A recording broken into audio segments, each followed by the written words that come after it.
Both of today's stories are about people who actually achieved their big career ambitions, but at an extremely high cost. But before we get into today's stories, if you're a fan of the strange, dark, and mysterious delivered in story format, then you've come to the right place, because that's all we do, and we upload 2, 3, even 4 times every week. So if that's of interest to you, please replace the like button's nasal spray with super glue. Also, please subscribe to our channel and turn on all notifications so you don't miss any of our weekly uploads. Okay, let's get into today's stories.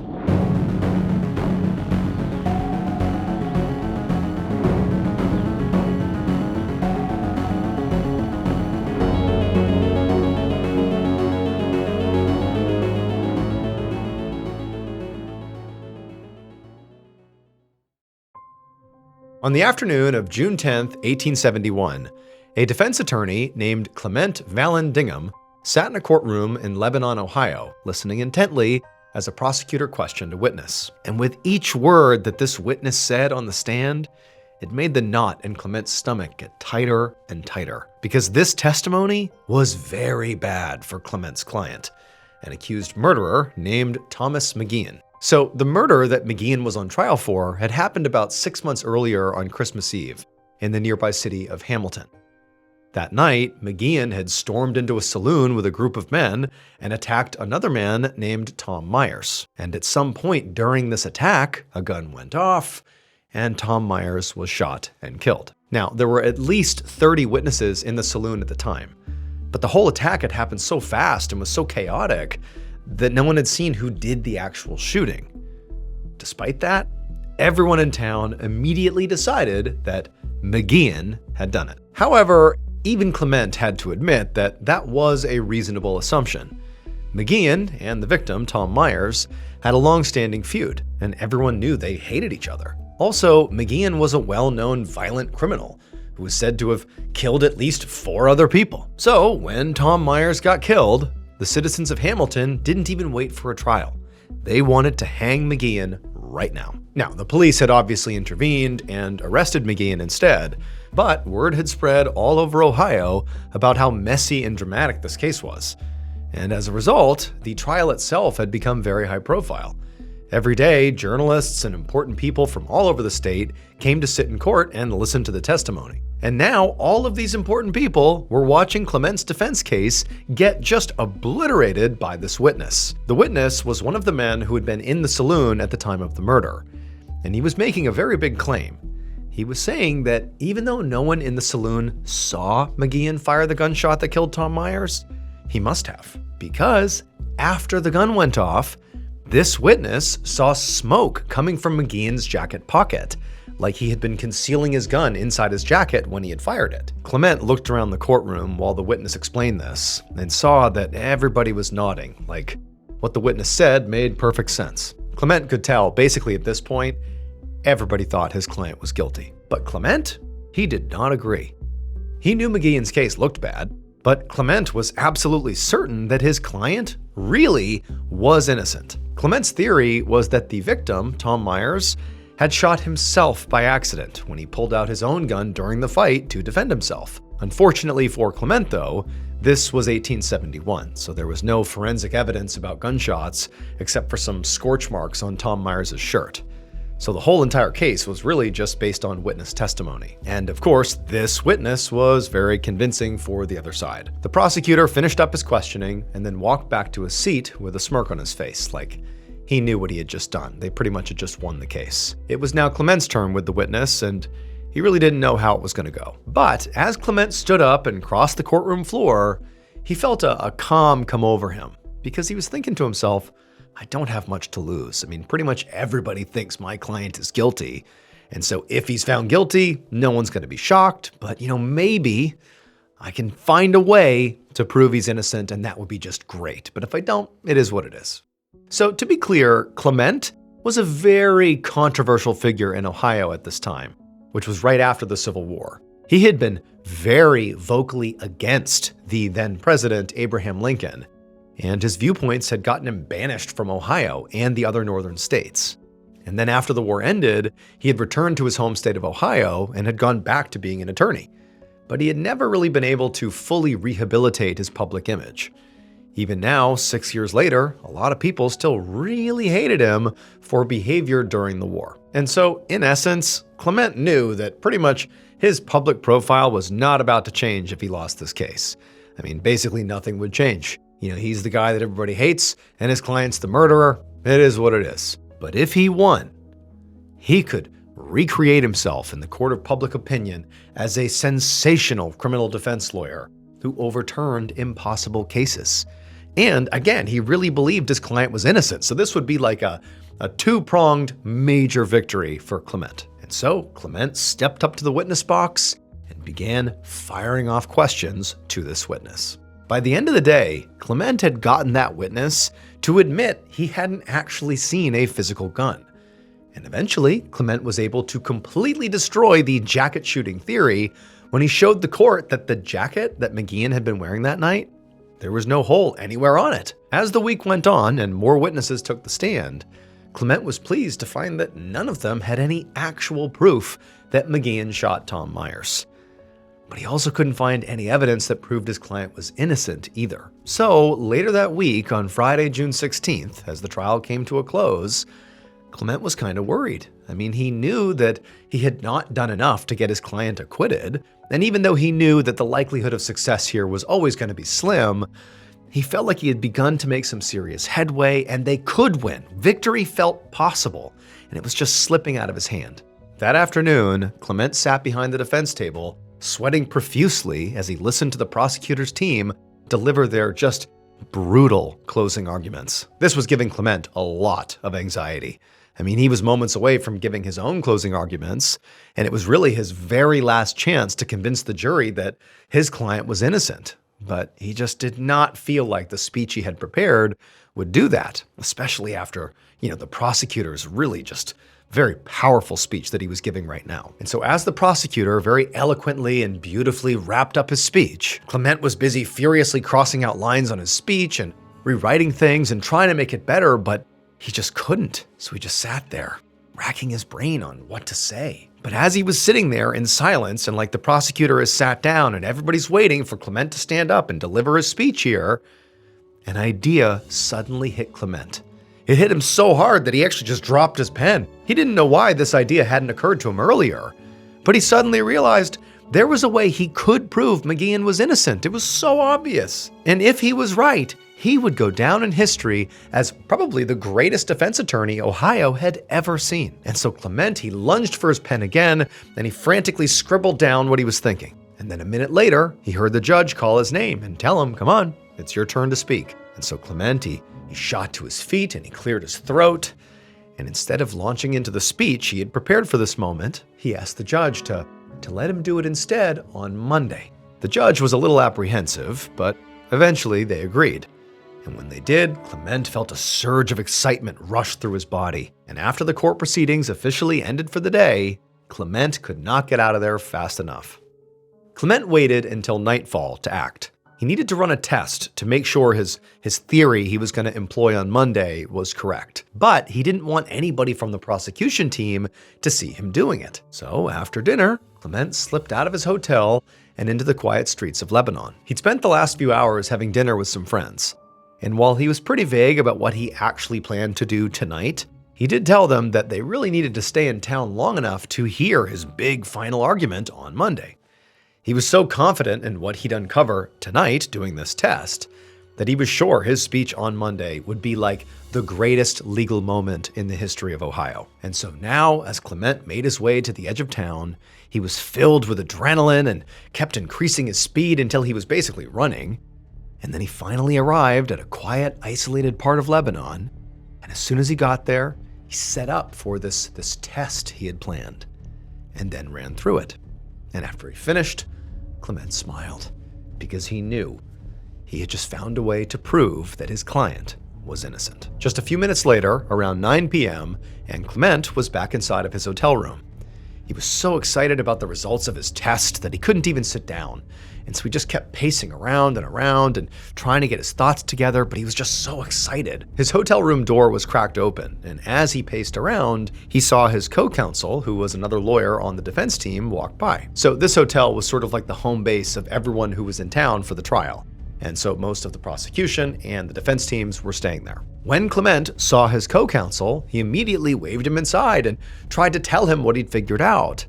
But the words just kind of tumbled out, and all he really got across was that the prosecution had it all wrong, but he, Clement, had figured it out. But his co-counsel was just looking at him like he really didn't understand what he was saying. And so at some point, Clement realized he really needed to do a physical demonstration here. He really needed to repeat the test he had just done to actually show the co-counsel exactly what he was talking about. So without a whole lot of explanation to his co-counsel, Clement got up, he set up the test, and then he turned and he told his co-counsel to watch carefully. And then Clement began to perform the test. But this time, during the test, there was a sudden explosion, and Clement collapsed to the ground. It would turn out that Clement's test did prove, without a shadow of a doubt, that his client really was innocent. His theory was that Tom Myers shot himself by fumbling with his own gun. But in order to make sure his theory held weight with the jury, he wanted to show everyone that it was definitely physically possible to do that. So when Clement had gone to the edge of town to do this test by himself for the first time, he took a gun with him, and he basically experimented with ways it could have actually happened by shooting the gun through fabric from different angles and looking at the resulting scorch marks. And when he did this, he realized that the scorch marks that had been left on the victim's clothes, the only forensic evidence they had, they could have only been made if the victim was shot at point-blank range, which meant that McGeehan was standing too far away to be the shooter. But it was not until later, when Clement acted out the shooting again for his co-counsel, that his discovery went from great to perfect, because completely by accident, he did exactly what Tom Myers had done. He fumbled with the gun and shot himself. Clement died from his self-inflicted wound 12 hours later. But his death made his argument so convincing that his client was eventually acquitted. So Clement had been right. This was the greatest case of his life. It was also his last.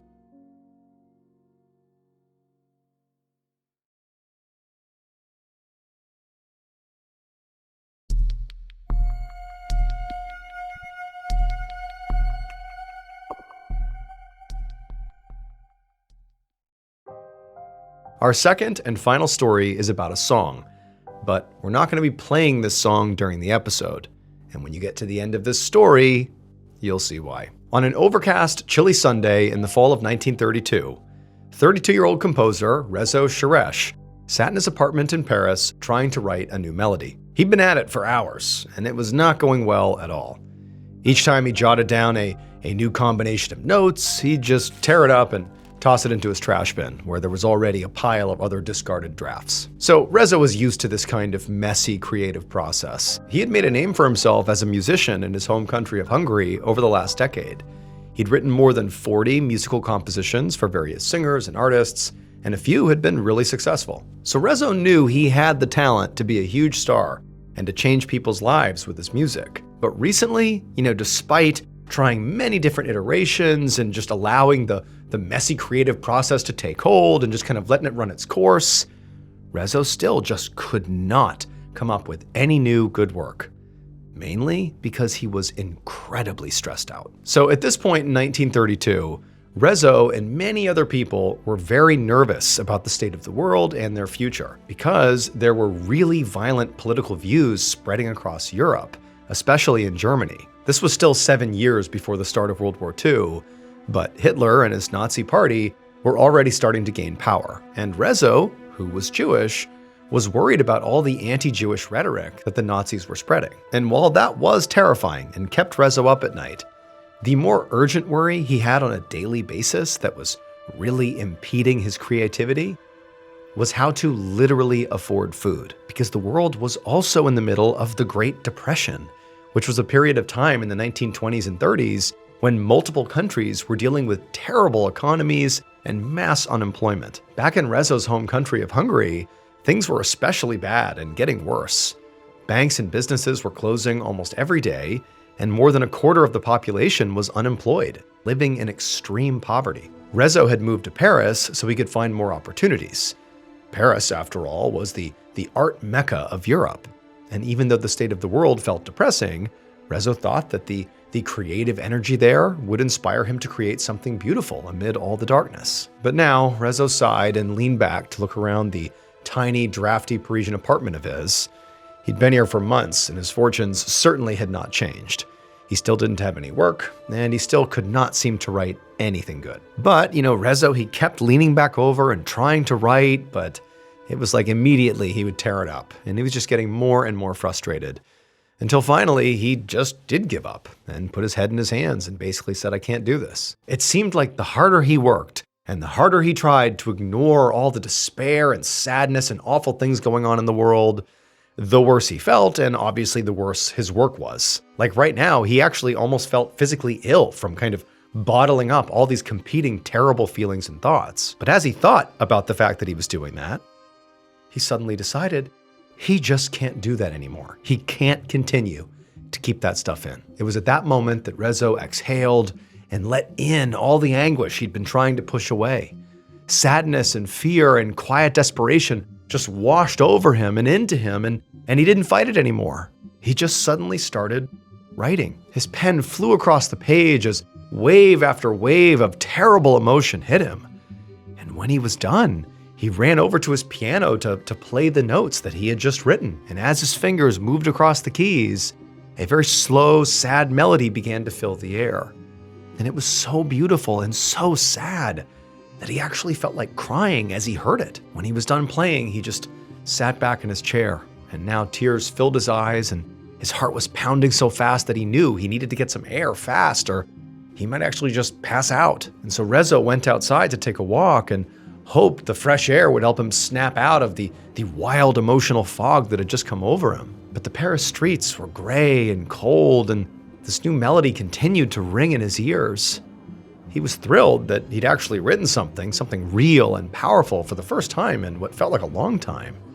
But it was such an intense expression of his own sadness that it almost hurt. Shortly into his walk, he heard somebody call his name. When he looked up, he saw it was his good friend, a poet named Laszlo Yavor, who rushed right up to him. And right away, when Rezo saw his friend, he felt himself lightening up a little bit. He liked Laszlo. They were both Hungarians in Paris trying to make good art and a name for themselves, but neither of them had really done it yet. But as soon as Laszlo reached Rezo could tell that his friend seemed really upset about something too. And his friend told him that his fiancée had just ended things with him, and he was completely heartbroken. After Rezo said that he was terribly sorry, the men just walked together in silence. They were both lost in their own sad, heavy feelings, and neither of them could think of anything to say. And without even meaning to, Rezo just began whistling the song that he had just written. And when he did this, it was like the tune had an immediate effect on Laszlo. His eyes welled up and he sort of began to cry, and also he began to sing along, using words from a very sad poem that he had recently written. Rezo couldn't believe it, because without even trying, Laszlo's words were perfectly fit for his melody. And so as this sort of impromptu collaboration has begun, the men went from this really dark, gloomy mood to a purely excited one. They were so inspired that they rushed into a nearby restaurant to sit and work out the rest of the song. And before they knew it, Rezo had written an entire composition with Laszlo's lyrics. And the song was about someone whose lover had just died and their desire to be reunited with them. When the men finished, they wanted to hear their song out loud. So they asked the restaurant's resident musicians to play it. And pretty soon, their song, something that hadn't even existed a few hours ago, was blaring around the crowded restaurant. And as far as Rezo and Laszlo could tell, everybody inside was loving this song. Some of the restaurant patrons actually cried, and others closed their eyes and just kind of swayed to the sound. It was what Rezo had always hoped his music would do, which was truly affect those who heard it. Rezo and Laszlo looked at each other, and for the first time in days, they smiled. Rezo and Laszlo decided to call their song Gloomy Sunday, since it had been created on that hazy fall Sunday. They both had a feeling that this tune was very special, and that it would finally be the thing that changed both of their lives. So, over the next few months, they took the song around to producers and tried to get somebody to buy it. And finally, someone did. A company agreed to publish the sheet music and record it. After that, Rezo went back to his shabby Parisian apartment and waited for the song to take hold and the money to start pouring in. But that's not what happened. As the months passed by, Rezo didn't hear Gloomy Sunday on the radio or see it on any charts or hear it in restaurants or performed in theaters. It was like it really had never existed at all. And this crushed Rezo. He was even more upset and defeated than he had been before he had written it, because he'd gotten a taste of hope, and it felt even worse to fail after that. The rest of Rezo's life and the state of the world got worse too. The Great Depression was still going strong, and as Hitler got more and more popular, people started to wonder if there was going to be a war. So Rezo and pretty much everyone else around him just sank further into their fears and worries and kept praying for something to change.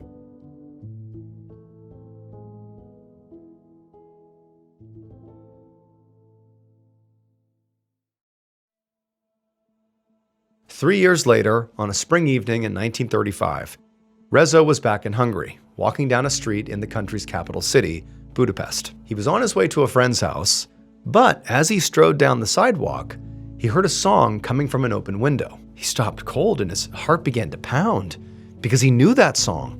It was his. It was Gloomy Sunday. Rezo had no idea how or why he was hearing his song, which, as far as he knew, no one had really been that interested in. But it was completely shocking. I mean, someone he didn't know was listening to his song on the radio? That meant it was being put out on the airwaves and being consumed by the public. This was incredible. And so Rezo just stood there, letting his own notes wash over him for the first time, hearing this out in public. And then when it was done, he just stood there and just absolutely beamed. And after that, for months, Gloomy Sunday was everywhere. Rezo heard it played at social gatherings, streaming from people's windows, street performers sang it to passerby, and it was even performed at concert venues all over the city. And so by the end of the year, it seemed like there was hardly anyone in Hungary who hadn't heard and loved his song. Rezo even read in the papers that his song was being played in England, in France, and as far away as the United States. So Rezo knew that he had actually done it. He had realized his dream of being a successful, internationally recognized composer with a hit song that truly resonated with the public. A few months later, on a morning in late February of 1936, Rezo left his apartment and was heading out for the day.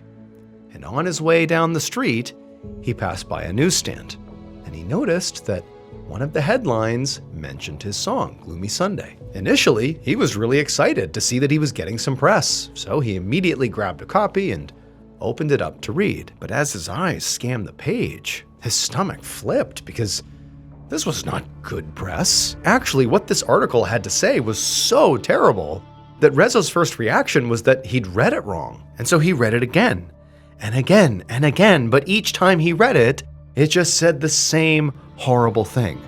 And so Rezo found himself starting to panic. Rezo quickly shut the paper and just began looking around him. And he saw there were a few other people who were also by the newsstand, and they were reading the same paper. And they were all talking to one another in hushed voices and pointing at that headline about his song. And Rezo just stood there, listening to this unsettling murmur and feeling a wave of absolute horror wash over him. Over the next month, more and more headlines about Rezo's song continued to appear in the papers. And it was like each day, they only got worse. And then the story went international. I mean, the Catholic Church weighed in on it. And then the police got involved. Finally, one afternoon at the end of March in 1936, Rezo was sitting at his piano, staring down at the keys.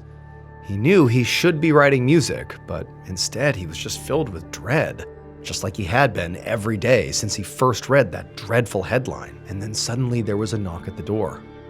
And when Rezo got up and answered it, a cold sweat broke out all over his body because it was the Budapest police, and they wanted him to come down to the station. Rezo's pulse raced with nerves, but at this point he wasn't surprised, because by now he knew that writing Gloomy Sunday had been a horrific mistake. Because it would turn out Gloomy Sunday had been a very shockingly impactful song, just as Rezo thought he wanted it to be. But over the course of the last year, the police had begun finding its sheet music or its written lyrics or the actual song playing on record players at scenes of suicides. Dozens of people across Hungary, Europe, and the United States, from police officers to teenagers to waitstaff to students, had taken their own lives, basically while listening to Gloomy Sunday. These deaths were so widespread that a Hungarian archbishop actually wrote a letter to the general public begging them to stop hurting themselves. And multiple bans of the song itself were enacted across Europe and England and the United States. On the day that the Budapest police knocked on Rezo's door, they demanded that he stop sales of the song. And Rezo agreed, and eventually, so did the song's publisher and his musical partner Laszlo. And Rezo's partner Laszlo was especially grief-stricken by this whole thing, because his fiancée, the one who had broken his heart on the day he had written this song with Rezo, she ended up being one of the many suicide victims. Before she took her own life, she sent Laszlo a telegram which simply said, "Gloomy Sunday." No one knows why Gloomy Sunday potentially caused this sudden wave of death. One theory is that people were already really suffering from depression and feeling hopeless because of the Great Depression and the worsening political climate, and the song's popularity was either a coincidence or sort of an unfortunate trigger. As for Rezo, he was devastated by the legacy of his song, even though it did technically live up to his original vision. It did deeply resonate with people and was unquestionably a hit. And over the years, despite all the negative associations with the song, it's been translated into 28 different languages and was even performed by legendary singers like Frank Sinatra and Billie Holiday. Initially, there was an estimated 20 suicides attributed to Gloomy Sunday across Europe and the United States. In the years that have followed, however, lore around the song has only grown, and some estimates put the death toll in the hundreds, although the numbers are difficult to verify. Rezo never wrote another hit, and in fact, ultimately, he followed in the footsteps of some of his listeners. He jumped out the window of his 8th floor apartment on another overcast, gloomy Sunday and died 2 days later. Before I wrap this episode up, I want to say that if you are experiencing suicidal thoughts or suicidal ideations, or you're just struggling right now, number one, you're not alone, but number two, you really need to talk to someone. Don't hold that stuff in. Thank you so much for watching today's episode. Let me know what you thought of it in the comments below. And remember, we have a whole playlist of Places You Can't Go episodes ready for you to binge right now. So go ahead and click here and give them a watch. All right, until next time, see ya.